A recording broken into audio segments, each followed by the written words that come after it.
For 60 years, the world believed at least one Romanov child escaped the massacre. DNA just proved every single one of them was lying. In 2007, scientists extracted genetic material from bones that had been burned, dissolved in acid, and buried for 90 years.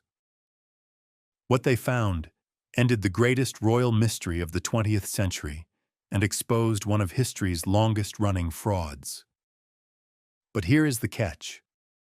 The truth was hiding in a forest the entire time, waiting for someone brave enough to dig when digging was forbidden. The night everything ended, July 17, 1918. Yekaterinburg, deep in the Ural Mountains. A house with whitewashed windows so the prisoners couldn't see out. Guards woke the Romanov family at midnight. "Get dressed. You're being moved. The White Army is approaching. For your own safety." Tsar Nicholas II carried his son Alexei, the 14-year-old heir who couldn't walk because hemophilia had destroyed his joints. The Tsarina Alexandra clutched her jewelry case, still believing rescue was coming. The four daughters, Olga, Tatiana, Maria, and Anastasia, wore corsets lined with diamonds, sapphires, and rubies, hidden wealth sewn into their undergarments for a life in exile that would never come. They were led down narrow stairs to a basement room. 11 people total.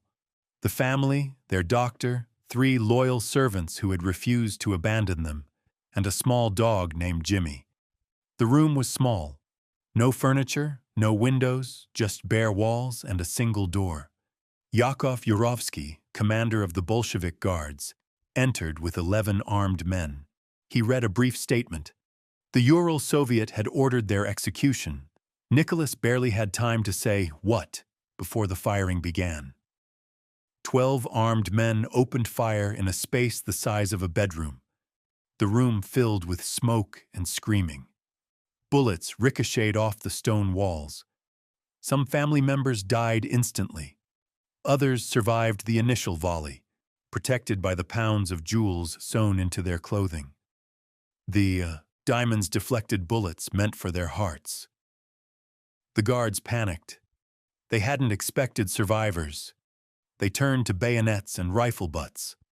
The youngest daughter, Anastasia, was still breathing when they clubbed her to death. The family dog was bayoneted in the corner. 20 minutes.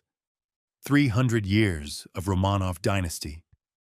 Gone in a basement that smelled of gunpowder and blood.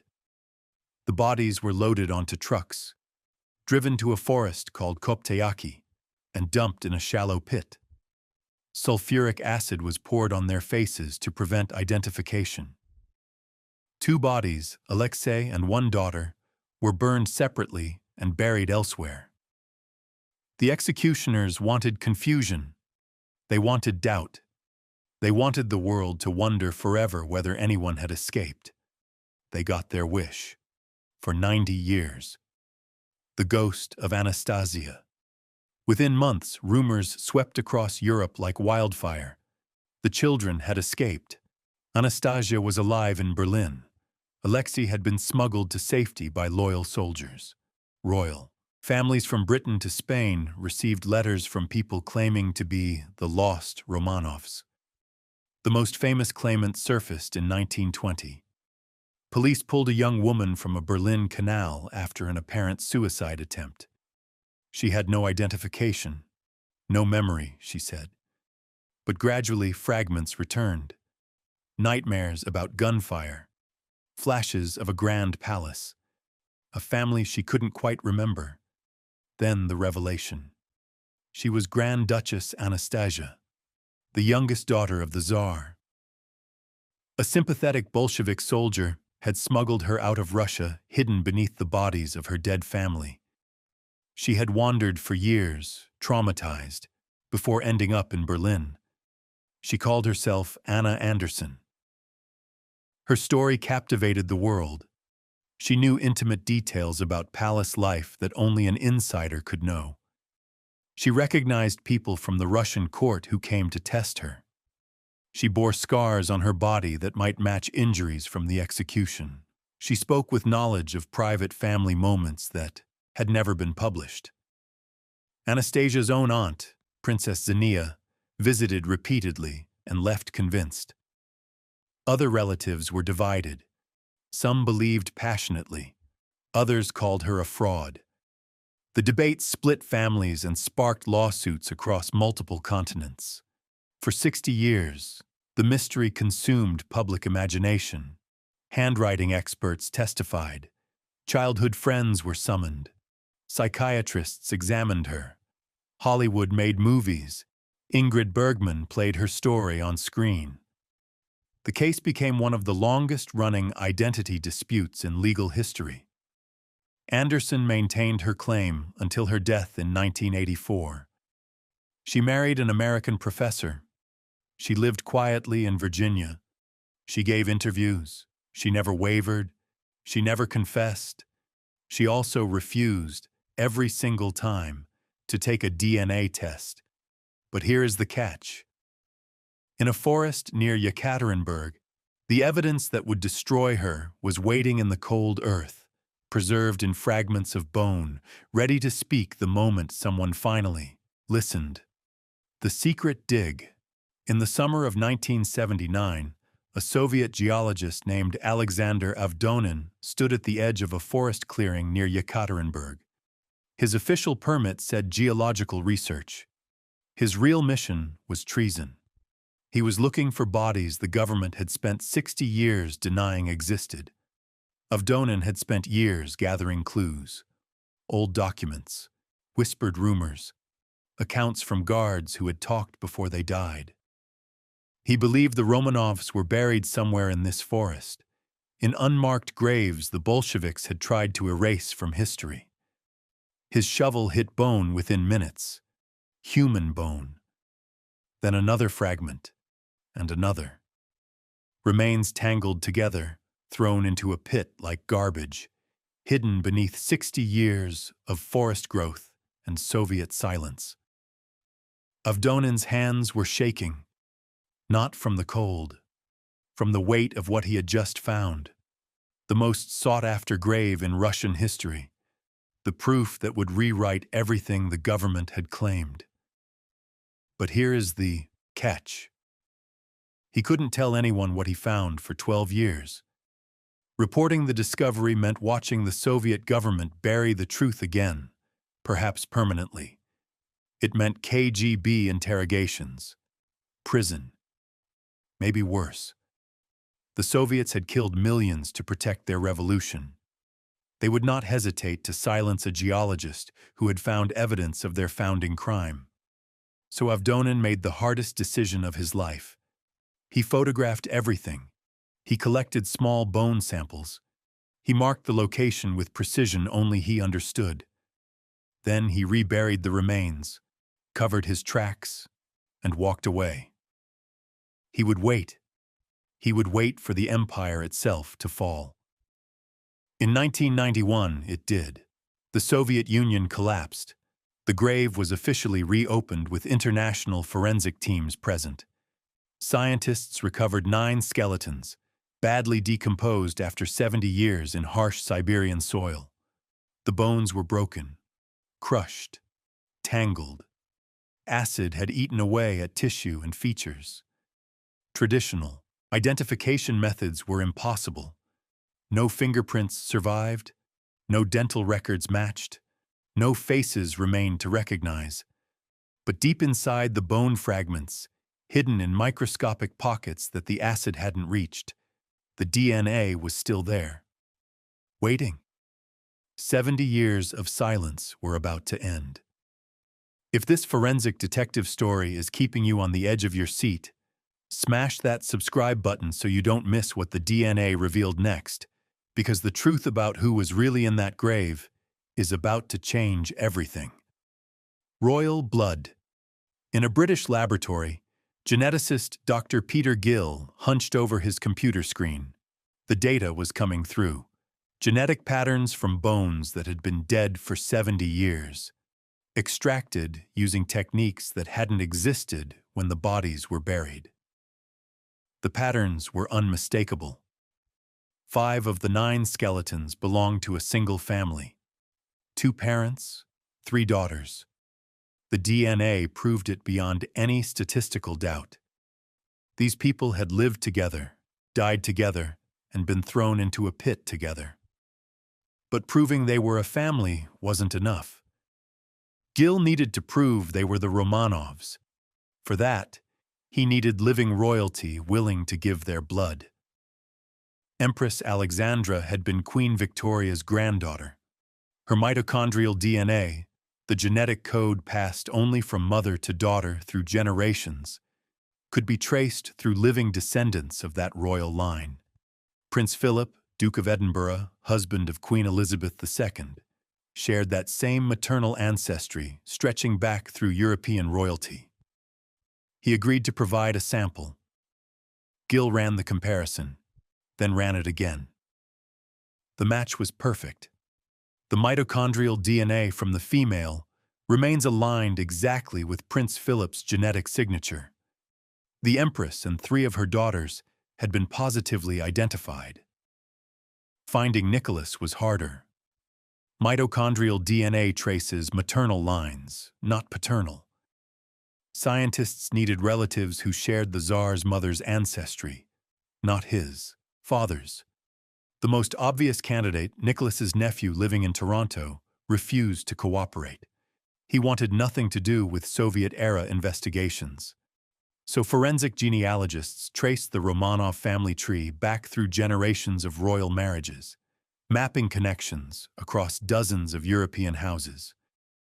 They found 2 distant relatives willing to help, the Tsar's great-niece and a Scottish duke named James Carnegie. Both provided samples. Both matched the male skeleton. But there was one anomaly that made scientists pause. Nicholas's DNA showed something called heteroplasmy, a rare genetic variation where more than one type of mitochondrial DNA exists in the same person.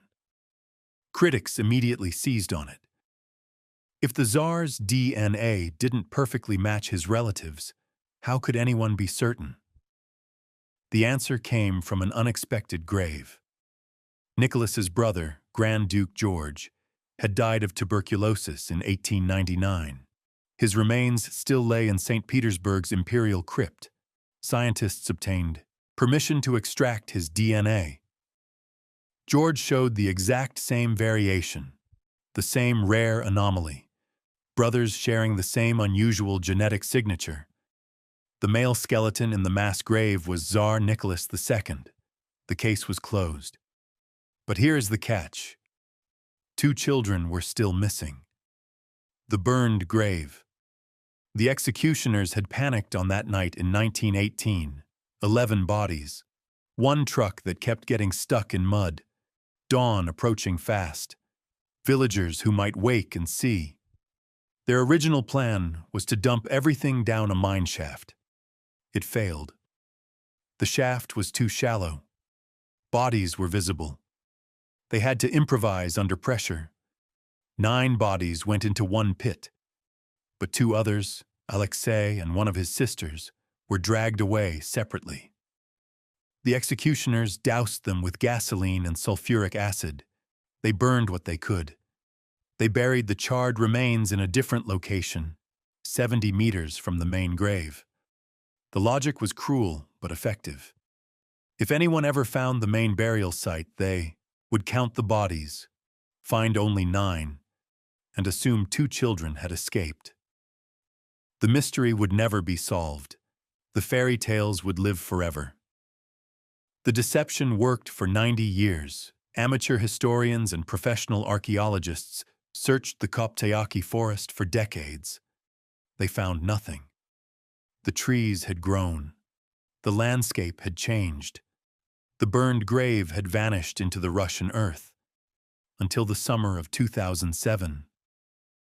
A team of archaeologists, working methodically outward from the main site, found a patch of soil that didn't match its surroundings. Subtle discoloration, different vegetation. Something had been disturbed here long ago. They dug carefully, brushing away decades of accumulated earth with tools meant for delicate work. What emerged was barely recognizable as human. Bone fragments, charred black, crumbling at the touch. The fire and acid had done their work. The executioners had tried to erase these children from existence, but not completely. Not enough. Dr. Michael Cobble, a forensic geneticist at the Armed Forces DNA Identification Laboratory, received the fragments. He ran 3 separate tests using technology that hadn't existed when the original grave was found. Why DNA passed from father to son. Mitochondrial DNA from the maternal line. Autosomal markers for family connections. He processed the results. Then he processed them again to be certain. The match was undeniable. The boy was Tsarevich Alexei, 14 years old when he died, heir to a throne that no longer existed. The young woman beside him was one of the Tsar's daughters, either Maria or Anastasia. The burning had destroyed too much material for absolute certainty on which one. But it didn't matter which daughter it was. What mattered was the mathematics. 7 Romanovs had died in that basement. 9 bodies were in the main grave, including 4 servants. 2 burned bodies were in the second grave. Every single member of the immediate imperial family was accounted for. Every claim of survival, every escaped princess story, every miraculous rescue tale that had captivated the world for 90 years, all of them were lies, including Anna Anderson's. The fraud destroyed, but here is the catch. A tissue sample from a forgotten surgery was about to destroy everything she had built over 6 decades. When Anna Anderson had intestinal surgery in the late 1970s, the hospital followed standard procedure. They kept a tissue specimen, routine medical documentation, unremarkable, filed away and forgotten in a storage facility for years. No one thought it would ever matter. Anderson was just another patient with an unusual story about being Russian royalty. The sample sat in preservation, waiting for a purpose no one could have predicted. After the Romanov grave was discovered and DNA technology advanced enough to work with old biological material, researchers realized what they had. A tissue sample from the woman who had spent 60 years claiming to be Grand Duchess Anastasia. Physical evidence that could be compared directly against the bones from that forest. They obtained the specimen. They extracted the DNA. They ran it against the Romanov genetic profiles. The geneticist checked his results 3 times. He wanted absolute certainty before he destroyed a legend. Anna Anderson shared no genetic connection to the Romanov family. None. Not a single marker aligned. Not a single strand of her DNA matched the Empress, the Tsar, or any of the children buried in that grave. The woman who had convinced relatives, won court cases, and captivated the world had no biological relationship whatsoever to the people she claimed as family. She wasn't even Russian. Her DNA matched the Shanskowska family from Poland.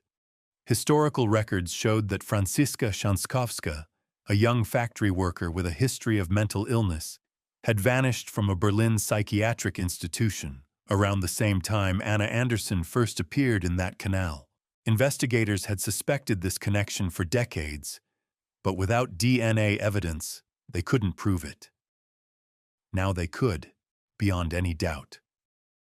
For 60 years, Franciszka Shanskowska had lived a lie so complete it consumed her entire existence.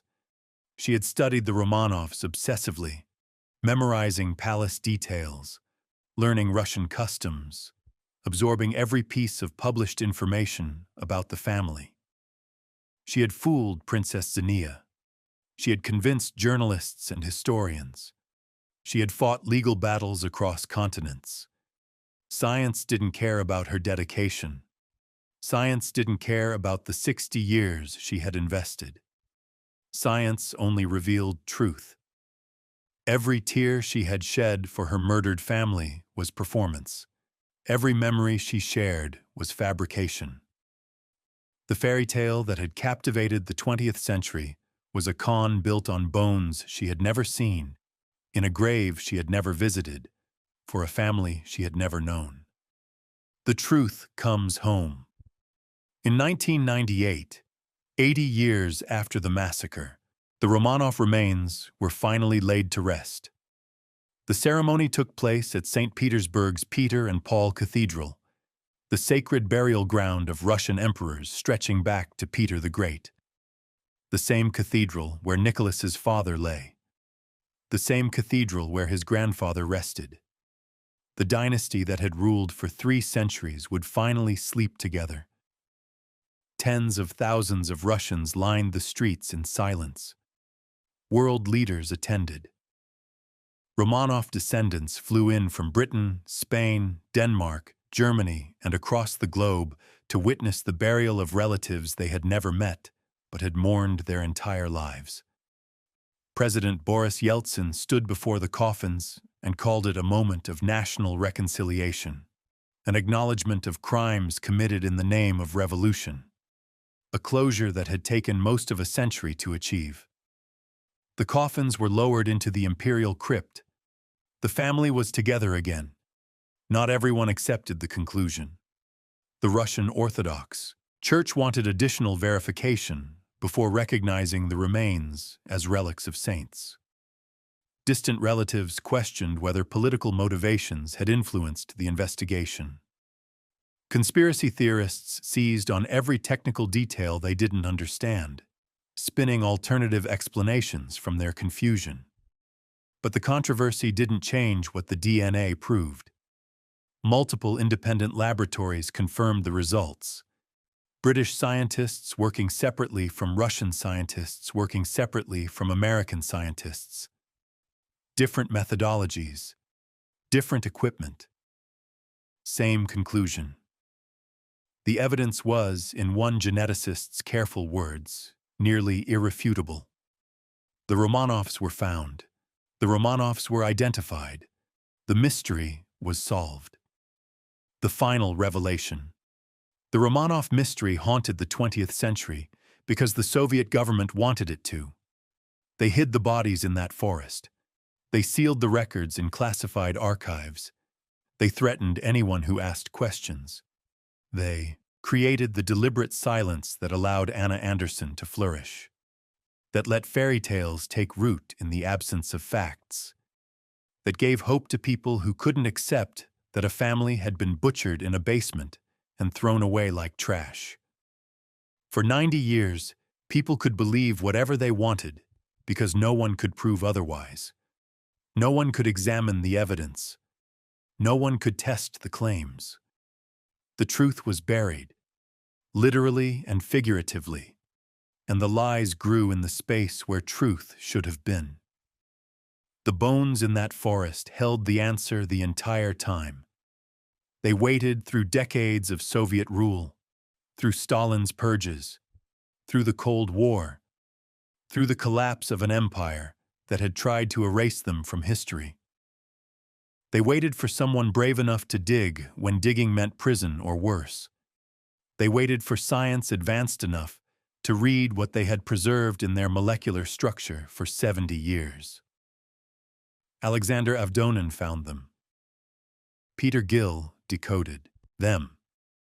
Michael Cobble confirmed them, and the truth finally emerged, not as speculation or theory, but as genetic fact written in the language of DNA. Today, all 7 Romanovs rest together in St. Petersburg.